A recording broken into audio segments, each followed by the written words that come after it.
জন্মহারের record পরিস্থিতি মোকাবেলায় রাশিয়ার বিভিন্ন অঞ্চলে রাতে নির্দিষ্ট সময়ে বিদ্যুৎ ও ইন্টারনেট সংযোগ বিচ্ছিন্ন রাখার পরিকল্পনা করছে পুতিন সরকার।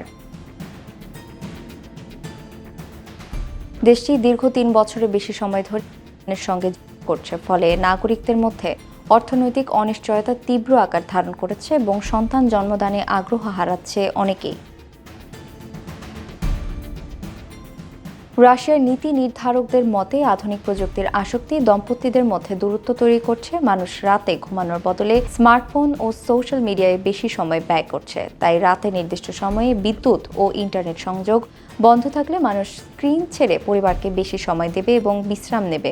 এতে দম্পতিদের মধ্যে শারীরিক ও মানসিক ঘনিষ্ঠতা বাড়বে, যা জন্মহার বৃদ্ধিতে সহায়ক হবে বলে মনে করছে সরকার।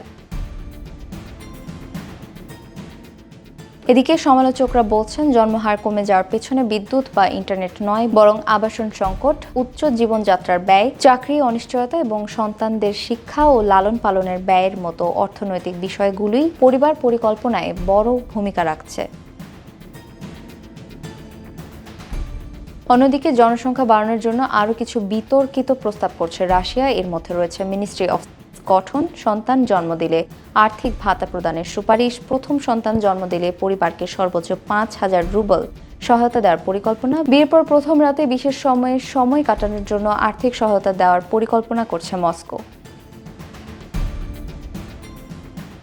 রুশ সরকার মাতৃত্বকালীন সুবিধা ছাড়াও বাবাদের জন্য বিশেষ সুযোগ সুবিধা বাড়ানোর পরিকল্পনা করছে। বর্তমানে প্রসবকালীন ভাতা, দীর্ঘ মাতৃত্বকালীন ছুটি ও পারিবারিক সহায়তা কর্মসূচি চালু রয়েছে। এছাড়া 10টির বেশি সন্তান জন্ম দেওয়া নারীদের জন্য সোভিয়েত আমলের মাদার হিরোইন পুরস্কার পুনরায় চালু করছে।